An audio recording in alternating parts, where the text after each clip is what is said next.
สวัสดีครับพ่อแม่พี่น้องที่เคารพมื้อนี้พ่อใหญ่ซ้ออีสานศิลป์ก็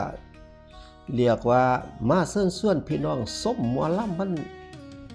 เทศกาลสงกรานต์เนาะครับเนาะ13เมษายน2569บ่เป็นการเสียเวลาเริ่มต้นด้วยเดือน5มาฮอดได้ปีใหม่สงกรานต์ขอท่านโศกไส้หมานทรัพย์ไพศาลพันพอให้รอสวยรวยแบงแสงเพชรเกตกอง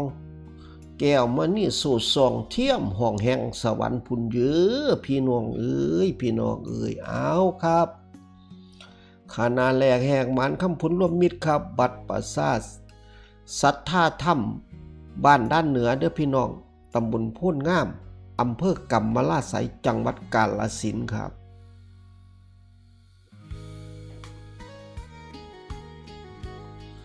หมอลำรัตนศิลป์อินตาไทยราชครับแสดงอยู่ที่บ้านเมืองทองตำบลเมืองทองอำเภอเมืองจังหวัด101ครับพี่น้องส่วนปฐมบันเทิงศิลป์สิแสดงอยู่ที่สนามตรงข้ามเทศบาลขามใหญ่อำเภอเมืองจังหวัดอุบลราชธานีเด้อครับเด้อปฐมออเดอร์โซครับงานฉลองอุโบสถวัดโพไส้นิมิตรตำบลหัวค่ำอำเภอเมืองจังหวัดบึงกาฬครับหมอลำระเบียบวัฒนศิลป์ครับสิแสดงอยู่ที่วัดรัตนมณีวันบ้านทุ่งม่นตำบลหนองเมที่อำเภอทาตุ่มจังหวัดสุรินทร์ครับพี่น้องส่วนหมอลำใจเกินร้อยบอยซิลิไซครับสิทำการแสดงอยู่ที่วัดโพไซหรือวัดหลวงพ่อพาไสเด้อพี่น้องเด้อตำบลในเมืองอำเภอเมืองจังหวัดหนองคายม่วนแน่นอนครับมื้อแลงไปพอกันให้ได้ครับส่วนคอนเสิร์ตแอนอรดีครับสิแสดงอยู่ที่งานพิธีบวชนาคสามเณรลูกแก้ววัดโบสถ์เมืองบางขลังตำบลเมืองบางขลังอำเภอสวรรคโลกจังหวัดสุโขทัยเด้อพี่น้องเด้อไปให้กำลังใจกับแอนอรดีครับมื้อแรกส่วนหมอลำเสียงวิหกนกพงศกรสิแสดงอยู่ที่วัดหนองเล็กใหญ่ตำบลโดดอำเภอโพธิ์ศรีสุวรรณจังหวัดศรีสะเกษครับ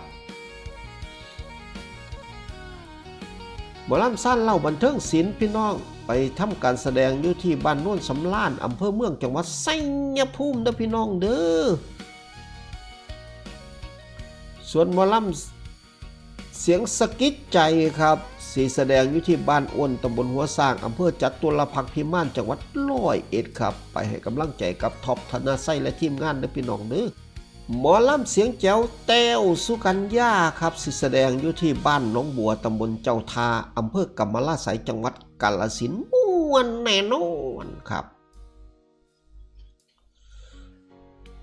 ส่วนขวัญใจแฟนแม่นจักรพันธ์เด้อพี่น้องเด้อสิแสดงอยู่ที่วัดโน่นแย่ตำบลยาปองอำเภอเมืองจังหวัดศรีสะเกษครับ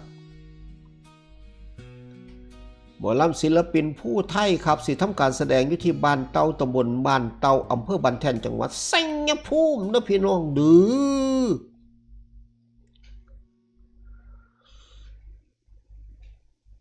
ส่วนหมอลำคณะอีสานนครศิลป์ครับสิแสดงอยู่ที่บ้านโพสั้นเด้อพี่น้องตำบลหน้างามอำเภอเสรภูมิจังหวัด101ครับพี่น้องเกรียงไกรอีสานศิลป์ครับสิแสดงอยู่ที่วัดแกงตำบลบ้านแกงอำเภอผู้เขียวจังหวัดชัยภูมิเด้อพี่น้องเด้อ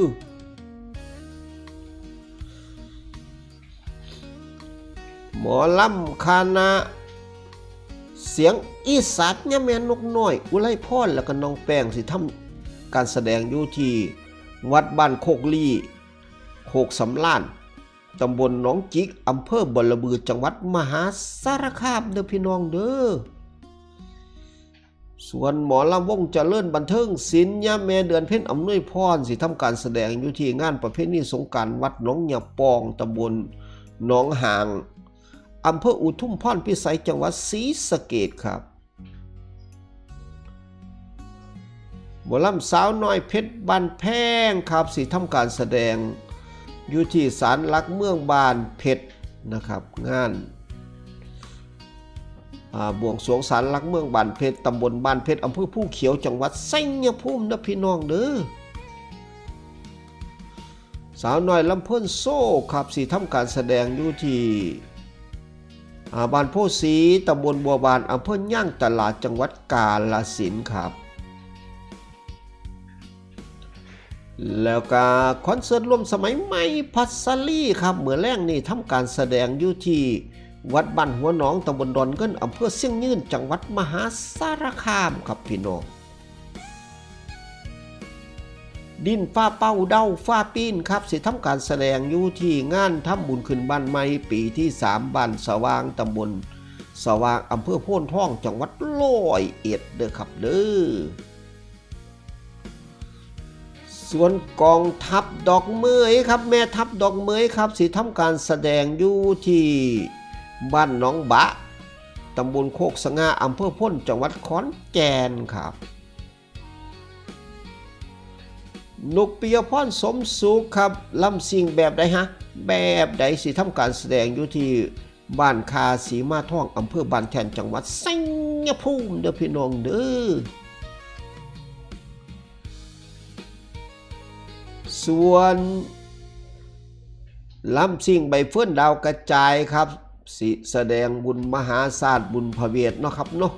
บ้านหนองแสงตำบลท่ากระเสริมอำเภอลำพองจังหวัดขอนแก่นครับแล้วก็คอนเสิร์ตโตเกียวมิวสิกนำทีมงานโดยผู้ใหญ่บ้านฟินแลนด์เต็มวงใหญ่ได้พี่น้องเด้อไปให้กำลังแรงใจอยู่ที่วัดหน้าจาน